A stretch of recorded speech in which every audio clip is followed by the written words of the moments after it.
Hello,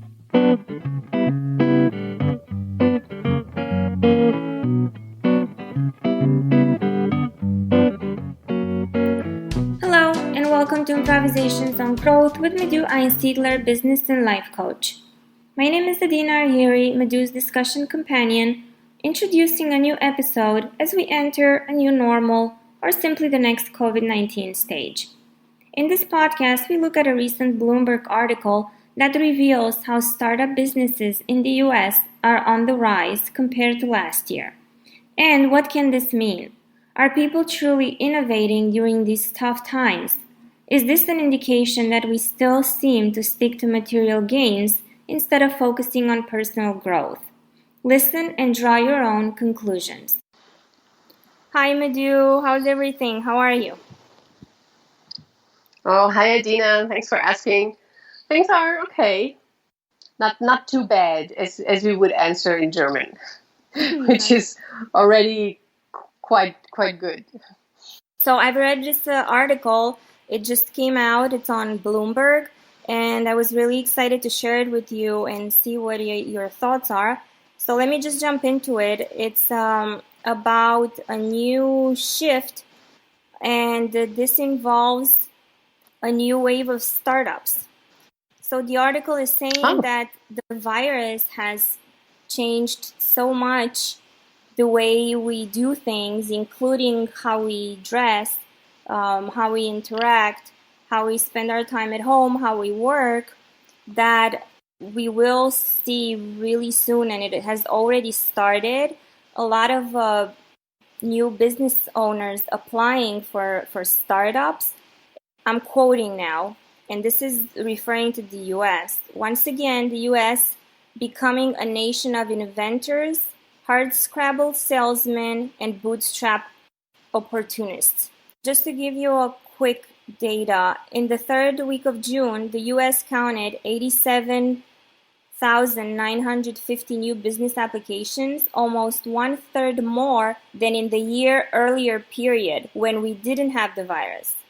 Do you see this happening in Europe, in Austria, for example? I'm really surprised by this article, and please send me the link. So I guess my first question, living in a country with a strong social system, so I guess my first question would be, okay, are these people who lost their job and have difficulties finding a new job, and now they're taking the opportunity to becoming entrepreneurs?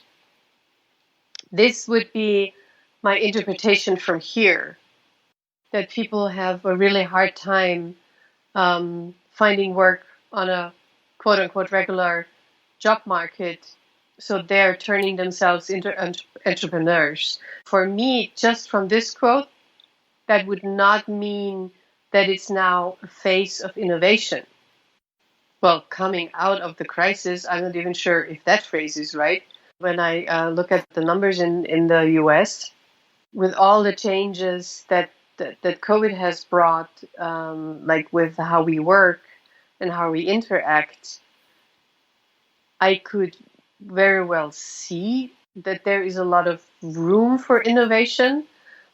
This is nothing that I would have seen over here. Over here meaning Austria, Germany, Switzerland.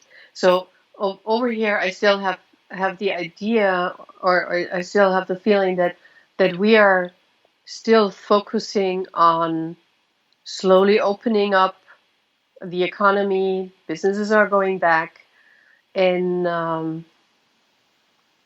I don't see and feel, also when I talk with clients, it's not about innovation, that there is no energy for innovation, to be honest.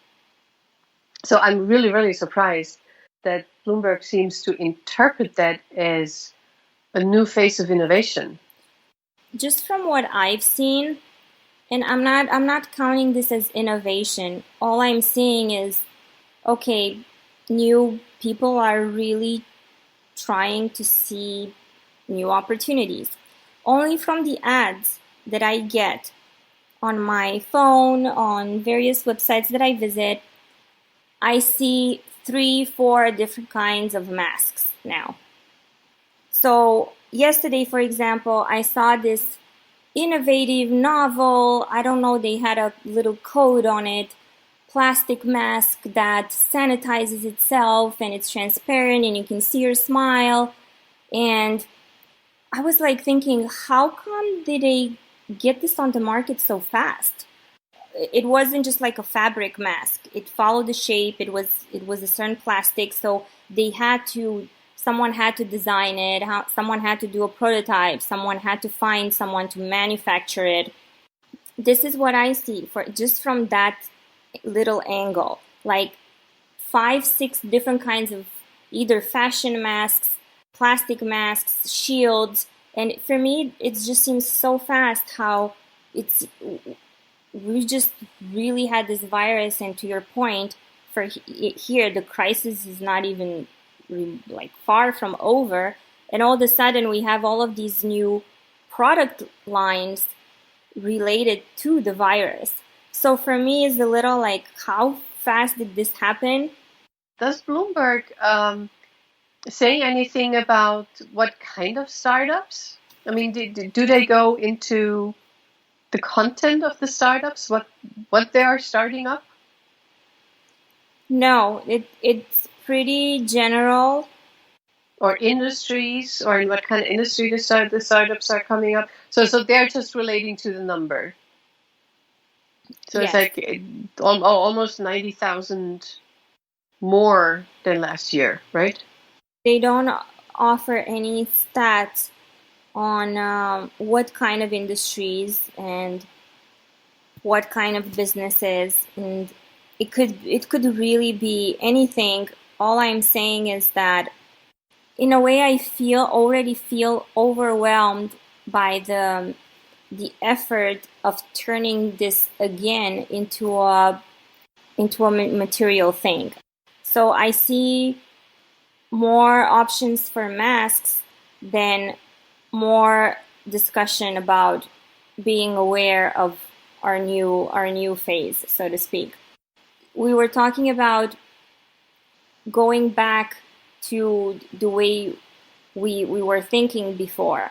And for me, when I see this, it almost seems like we never left. We've just gone through this experience, and for some of us who really don't want to embrace any change, it really hasn't done anything. I can totally agree with what I'm hearing from you. It is like embracing even more capitalism, materialism, and the breather did not really happen in one way. In a way, like yeah, there was the lockdown, but and especially, but this is my image now that I have from the States and what I gather from the news. Really, people seem to be so eager to not let the actual system, not to let that be destroyed or changed. So it's like, okay, we have done it always this way and we want to keep it that way. For me, it ties in with your example in our previous podcast with the article about get up and learn. Oh, I don't remember the exact, just get over this crisis and go learn.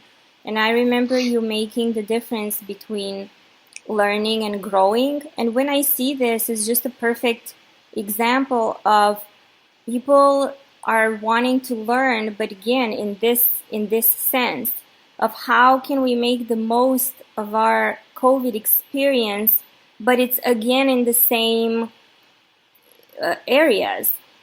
It's not like a change in, okay, what has this isolation taught us? What is it that really matters? Well, it seems to me like what really matters is to find business opportunities, and when we say silver lining, it's still referring to how do we find a little door to exploit this. That's the word I have. It's like, how do we turn this into our advantage. So the learning, it just comes down to turning this into a financial advantage. I would like to differentiate or discriminate between three things. So the one thing is people who lost their job and need to make sure they earn money. It can be out of this drive that they are registering for startups. So turning themselves, as I mentioned before, turning themselves into entrepreneurs because they need to earn money no matter what. So that's the one thing. Then the second thing for me is what I heard from you. It's like, okay, how can we just use all this COVID experience and turn it into a profit? Yesterday, actually, I saw the headline, Wall Street is again in a new height. The stock market is thriving again. And for me, this is exactly my second category. It's like, okay, how can we turn this into material profit, into money? And then the third thing for me would be real innovation. Like, not like a different mask. This for me is nice, but it's not like innovation. Like for me, a real innovation ties to growth, that I look at things in a different way, that I do things differently, that I change the structures and the processes. And because we were talking about how discrimination is built into structures and processes in the last podcast, innovation for me would be, okay, to invest even more money in green energy. So that this experience has really taught us something, and not that we are doing more of the same. And I'm kind of disappointed that the Bloomberg article doesn't really discriminate between in what kind of industries or those startups are registering. And maybe there is a lot of innovation, but we will, I think we will see. What I can tell from over here, I don't feel that we have arrived in an innovative phase yet. I still feel like we are not yet out of the shock. Well, and it's like this slow opening, and people still try to put their foot down in some sort of normality. You have listened to a new episode of Improvisations on Growth with Madhu Einsiedler.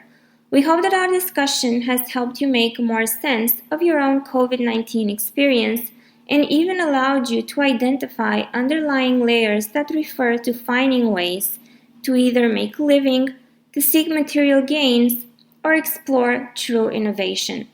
Feel free to share your thoughts with Madhu directly by emailing her at madhu@einsiedler.at or engage with her on LinkedIn and Facebook. I encourage you to continue reflecting at what innovation means to you, and also don't forget to listen to our next episode.